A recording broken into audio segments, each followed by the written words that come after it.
Don't forget the Arekkz Gaming Festive Sweater and the limited edition pins are on sale right now. If you want to support all the cool stuff we've been doing, then you can pick one of these up and look super awesome in your office Christmas party.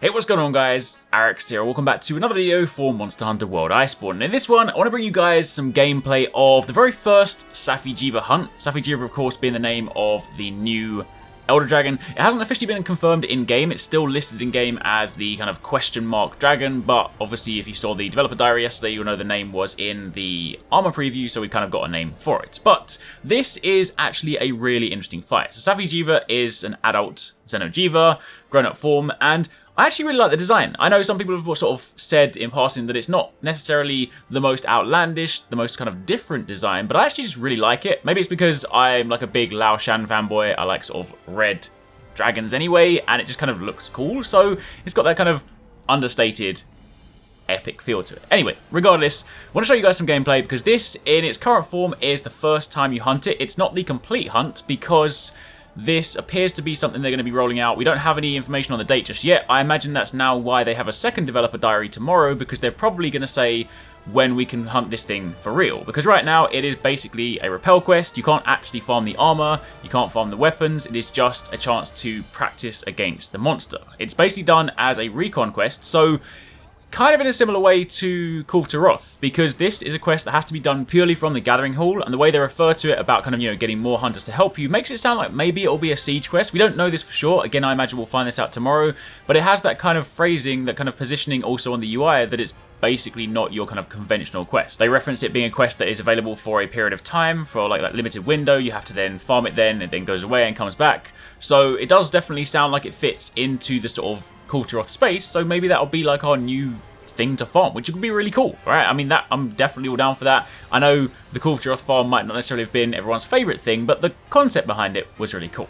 Anyway, that aside, right now you jump in, you hunt the monster, and there's a few cool components to this, right? They've obviously drawn some inspiration from some of the stuff they've done in the past, so this actually has a behemoth-like component to it. There are two stages to this fight. The very first one you're seeing at the moment in the current room, and the second one, when you go later on further down, it actually has a aggro mechanic, so it'll basically nominate somebody and they will have the little red line, the same line you saw in Behemoth, and it will then sort of focus on you. It doesn't seem to be as aggressive as Behemoth in that respect, in that, like, you know, it will only single-handedly focus on you. It does still seem to sort of, you know, deviate between, but basically you're going to be the primary focus of its attention. Additionally, it also has a mechanic near the end where you actually have to hide behind rocks, much like in Behemoth, to avoid dying, and it has a very, very cool move. I'm sure some of you guys might have already seen the video for it, but if you haven't, then I don't even want to talk about it right now. I'm just going to let you guys watch it at the end, because the way that it happens, everything around it, the look of it, the sound design behind it, everything in the epic moment at the very, very end is very cool. But a couple of things worth noting about the fight. There may be some behaviors that you are, you know, somewhat familiar with if you fought regular Safi'jiiva. Of course, it's still got those big energy beams. You definitely still need to watch out for the ground. It makes those explode. You can weaken this monster in typically just one attack, even if you have one of the lighter weapons. So with Sword and Shield, I can just roll in, grapple up, and I can weaken the monster, which of course is incredibly important, because if you want to be doing any damage, you basically need to try and maintain 100% uptime on those weak points, depending on wherever you want to be attacking it. So, you know, front legs, back legs tend to be like a safer place to farm. The head is kind of higher up, and he just has a tendency to fire out constant energy beams, so you get hit quite a bit. This obviously isn't necessarily the perfect hunt, the cleanest hunt, but it does give you guys a good chance to see some of the moves, see some of it in action, and just in general, it's really cool. They said specifically that the idea behind the recon one is so that you can kind of use this to practice for the big hunt eventually. I imagine the final version will have like more stages to it, more moves, things like that. But either way, it is a very cool hunt. So for the time being, I'll leave you guys with some gameplay. This is a look at the monster. As mentioned, once we do know more information about when the full quest will go live, again, I assume we'll find that out tomorrow. I'll be sure to keep you guys up to date. And stay tuned later on today, because of course I'll be putting up the video on the Stygian Xeno armor, as I always do. So that will be dropping in a little bit.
Fantastic job, Recon.